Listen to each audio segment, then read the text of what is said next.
देखिए, मैं आपके माध्यम से सिर्फ यही बताना चाहता हूँ कि वहाँ का जो एक संगठन है उसने सरकार की किरकिरी करने की ठान रखी है और सरकार बिल्कुल मौन है, उनके खिलाफ एक्शन नहीं ले सकती।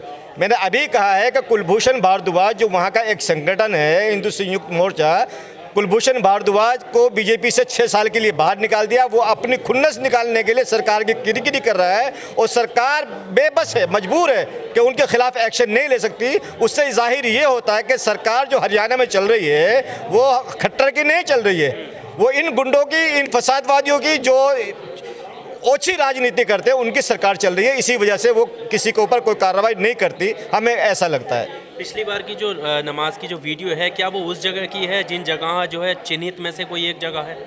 बिल्कुल, मैं हमेशा कहता आया हूँ सेक्टर 37 थाने के सामने जो नमाज होती थी, जो पहले 37 जगह थी उनमें भी चिन्हित थी और अभी जो दोबारा से लिस्ट बनाई है जो सरकार ने कहा कि 20 जगहों पर नमाज होगी उसमें भी चिन्हित है। और दुख की बात यह है, मैं आपके माध्यम से बताना चाहता हूँ तमाम पब्लिक को कि ये जगह तो चिन्हित है जो सरकार ने ओपन स्पेस दिए हैं। जो हमारी अपनी मसाजिद हैं उन मसाजिद में भी नमाज नहीं पढ़ने देते, हमारी अपनी लैंड में किसी न किसी बहाने से उनको सील कर देते हैं। आपके सामने जो एग्जाम्पल है वो शीतला कॉलोनी मस्जिद है जो बिना किसी कारण के उसको सील कर दिया गया है। और जो हमारे अपने प्लॉट से, जो हमारे हिंदू भाई प्लॉट से दे रहे हैं, हमारी अपनी जगहों में नमाज नहीं पढ़ने दे रहे, तो उसका सीधा सीधा मामला ये है कि सरकार तो सामने नहीं आती, लेकिन जो उनके विरोधी हैं उन्होंने ठान रखी है कि हम सरकार को शांति से नहीं चलने देंगे, इसीलिए कोई भी लॉ एंड ऑर्डर उनके खिलाफ काम नहीं करता। मतलब ऐसी जगह पर भी विरोध हुआ जहाँ पर जो प्लॉट हैं वो खुद आप लोगों के हैं, वहाँ पर आप नमाज पढ़े तब भी नमाज में जो है बाधा डाली गई है। देखिए, मैं आपको बता दूं कि अभी पहले से हुआ है कि जो अक्षय यादव ने जो सेक्टर 12 में जगह दी थी वहाँ पर भी वो नमाज नहीं होने दिया। अक्षय यादव को गुड़गांव छोड़ने में मजबूर कर दिया, वो गुड़गांव से बाहर हैं। शीतला कॉलोनी में ही हमारे एक साहब हैं लखी राम जी, उन्होंने अपना 100 गज का प्लॉट दिया है, वहाँ वो हवन करने के बैठ गए, वहाँ भी नमाज नहीं होने दे रहे। जो हमारे अपने प्लॉट है उनमें नमाज नहीं होने दे रहे, अड़ोसी पड़ोसी खड़े हो जाते हैं। तो सीधा सीधा मामला ये है, कुलभूषण भारद्वाज अपने 10-5 बंदे वहाँ भेज देता है और सरकार और पुलिस प्रशासन मुक्त दर्शक बने देखती रहती है, उनके खिलाफ कार्रवाई नहीं करती। क्या लॉ एंड ऑर्डर की जिम्मेदारी एक जो एक गुंडी पार्टी है, जो बाहर के लोग हैं, उनकी जिम्मेदारी है, सरकार की जिम्मेदारी है? सरकार अपने लॉ एंड ऑर्डर को क्यों नहीं मेंटेन करती? क्यों हमें नमाज जो जगह चिन्हित हो गई है उन पर नमाज क्यों नहीं पढ़वाती है? ये सरकार का प्रशासन का फेलियर है। सर, सिख समुदाय की तरफ से जो कहा गया था कि आप हमारे गुरुद्वारे में आकर अपनी नमाज अदा कर सकते हैं, तो क्या आप वहाँ पर अब जा रहे हैं? उस जगह का क्या रहा, मतलब नमाज? देखिए मैं आपको बता दूं, क्या नाम है कि हमारी 19 मसाजिद हैं। सरकार से हमारा कहना ये कि हमारी 19 मसाजिद खोलिए। अगर हमें परेशानी हुई तो हमारे हिंदू भाई, हमारे सिख भाई हमारे सामने आए, तो उन्होंने बड़ा दिल दिखाया, दरिया दिली दिखाई है, उनकी बहुत मेहरबानी है। और जब तक हमारे पास ओपन स्पेस है तो हम वहीं नमाज पढ़ते रहेंगे, ज़रूरत पड़ी तो वहाँ भी जाएंगे। अभी वहाँ कहीं हम गए नहीं। पढ़ी है आपने एक आध बार? नहीं, अभी हम वहाँ गए नहीं है, अभी ज़रूरत नहीं पड़ी है। जब तक हम ओपन में और हमारी मस्जिदों में नमाज पढ़ रहे हैं, वहाँ से काम चल रहा है। सर, सुरक्षा को लेकर जैसे शुक्रवार का जब दिन आता है तो पता होता है कि अब 12 बजे से जो है आप लोग वहाँ पर नमाज पढ़ने वाले हैं, और ऐसे में खुद मुख्यमंत्री और प्रशासन ने जो है सुरक्षा की बात कही है कि जब सुरक्षा दी जाएगी, तो सुरक्षा को लेकर क्या वहाँ पर प्रशासन के लोग आते हैं?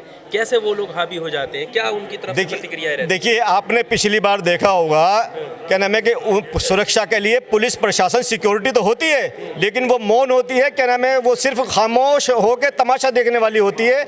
लेकिन उसमें कुछ लोग लॉ एंड ऑर्डर को संभालने वाले भी हैं। जैसे 3-4 पुलिस वालों ने आके मुझे बचाया था, नहीं तो वो उस वक्त कोई भी हमला कर सकते थे। ज़्यादातर मामला यही सामने आया है कि पुलिस जो है ना वहाँ पर मौन होती है और मुक्त दर्शक बन के तमाशा देखने की कोशिश। नमाज बहाना है, निशाना कहीं और है।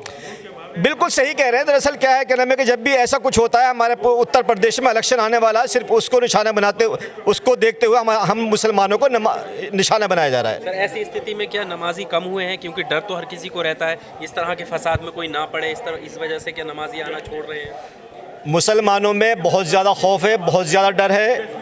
इसी वजह से क्या नाम है कि जहाँ 10,000, 5,000, 3,000 लोग नमाज़ पढ़ते थे, अब 400-500 लोग नमाज़ पढ़ते हैं, क्योंकि गुड़गांव के अंदर जो पॉपुलेशन है वो बाहर के लोगों की है, जो हिंदुस्तान के कोने कोने से आए हैं। वो बेचारे अपनी नौकरी पेशा करने के लिए आए, अपने बच्चों को पालने के लिए आए। वो नहीं चाहते कि हम किसी भी तनाज़े में, किसी भी परेशानी में फंसे।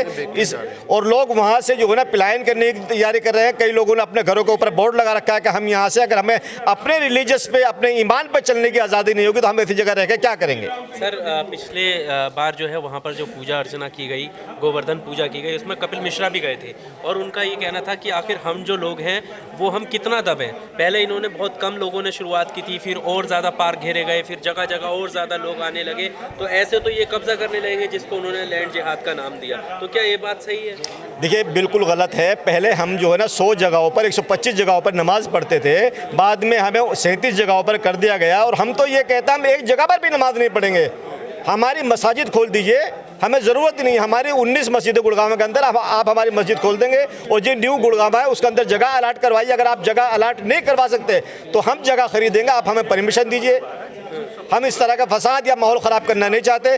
आपने पीछे ही देखा कि हमारे ऊपर हमला करने की तैयारी, और ये कथित थे 10-15 लोग हैं जिसे सिर्फ सरकार के किरकिरी करना चाहते हैं, इससे ज़्यादा कुछ नहीं। गुड़गांव में ऐसी कितनी मस्जिदें हैं अभी जो बंद हैं सरकार की तरफ से? ज़िला गुड़गांव के अंदर अगर आप क्या नाम वेबसाइट पर जाएंगे वक्फ बोर्ड की, तो 84 मस्जिदें हैं। लेकिन सवाल सिर्फ गुड़गांव शहर का है। जो 19 मस्जिदों की लिस्ट हमने सरकार को, प्रशासन को दे रखी है, लेकिन प्रशासन उस पर कार्रवाई नहीं करना चाहता और ना ही उनको खोलता है। ओपन स्पेस हमारे उसी वक्त बंद होंगे जब हमारी मस्जिद खुल जाएंगे। तो नहीं तो ये जिम्मेदारी सरकार की है कि हमारी नमाजों का व्यवस्था करे।